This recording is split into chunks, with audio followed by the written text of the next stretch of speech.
everyone, and welcome to the latest The Economist Intelligence Unit's Global Outlook video. My name is Agathe Demarais, and I'm the Global Forecasting Director at The Economist Intelligence Unit. Today, I'm joined by Fung, the Principal Economist for our Asia team based in London, and Matt Sherwood, our Global Economist and Lead US Analyst, also based in the UK. And today, we're going to discuss Afghanistan. So perhaps to start with, I'm going to turn to you, Fung, with an intro or scene setter question. What would you say is the immediate impact of the takeover of Afghanistan by the Taliban, Fung? So most people would have seen the scenes of thousands of Afghans trying to flee the country. So scenes like this have actually heightened concerns about mass exodus from the country. Just to say that the Iran and Pakistan, both of which share really long borders with Afghanistan, has hosted refugees for decades. And it looks as if there will be an influx of refugees into these countries and probably beyond as well. The two countries, Iran and Pakistan, currently host around about 6 million.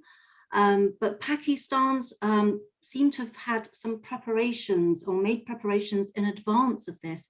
So in July, before the Taliban took over Kabul, they actually said they wouldn't take on any more Afghan refugees. And at the moment, checkpoints have seen lots of strict, vigorous procedures in place. And Pakistan is nearly completing a border fence that will probably stem the inflows of Afghanistans over the short term.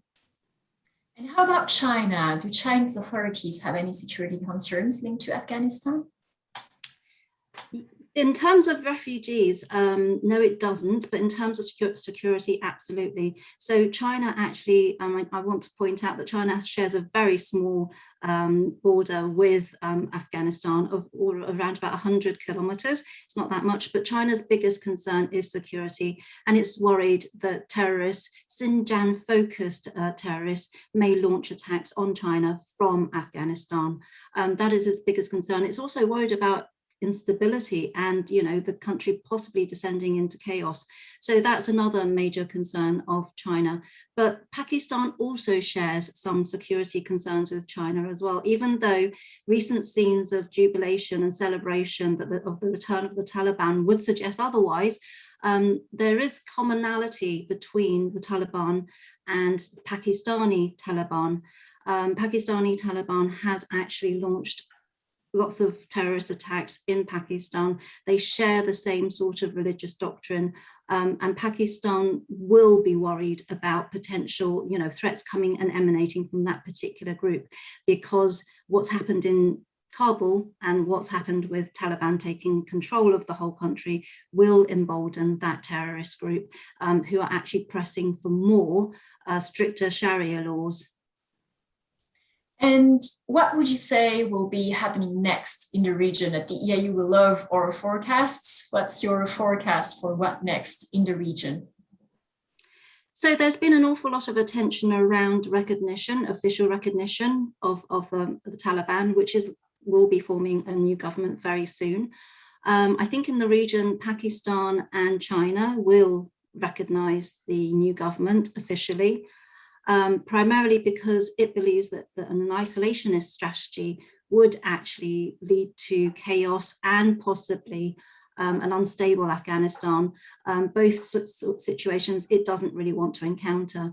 Moving a little bit more, looking at the medium term over the longer term, preventing the embedding of international terrorist groups in the countries may actually become a common priority for Afghanistan's neighbors. So they may actually all work collectively together to put pressure on the Taliban to ensure that they do not become a safe haven to terrorists.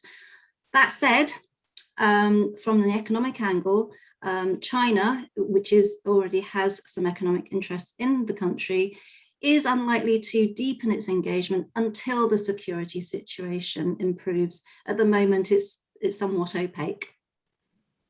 Thanks so much, Fung. And I'm going to turn to you, Matt, now to take a look at the situation in Afghanistan from a US perspective. So perhaps to start with, what would you say the situation in Afghanistan tells us about US foreign policy?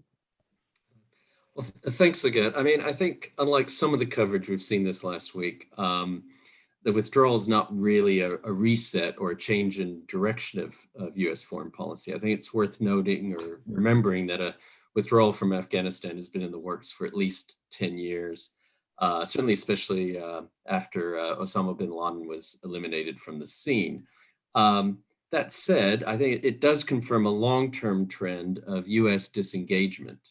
And I would say the final rejection of the Bush doctrine, this idea of unilateral use of preemptive wars to achieve strategic gains.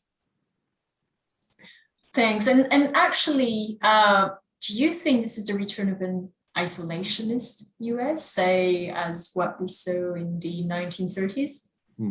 Well, I think this is a trend that this trend of disengagement is one we're likely to see continuing in the years ahead.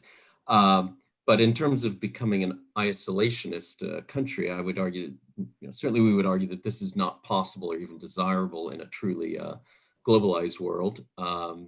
The U.S. also will not want to leave the field of play to the Chinese, for instance. What I think it does show is that the U.S.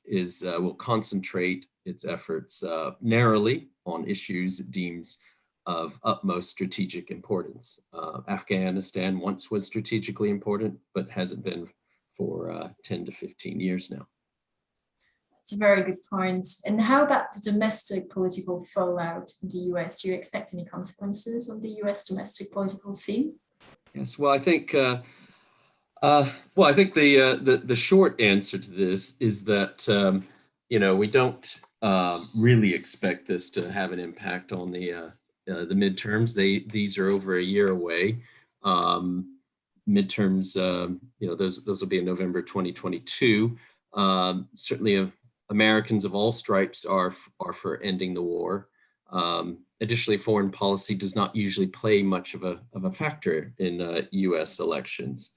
That said, I think there is this potential here that certainly given the chaotic scenes that we've seen in the last week and how everything is seen through a political lens these days in the U.S., that there's a growing risk that you could have a narrative of incompetence sticking to the Biden administration, especially if it mishandles other issues such as another wave of the coronavirus or certainly the crisis along the border with Mexico. Thanks so much, Matt, and thanks so much, Fung, for joining us today. We're coming to the end of the video now. Please keep an eye on our latest research on Afghanistan, of course, but also coronavirus or supply chains on our website, www.eiu.com. And you can also follow us on our Twitter feeds or handles which show nicely on your screen. Thanks for joining us today and stay safe. See you next month. Goodbye.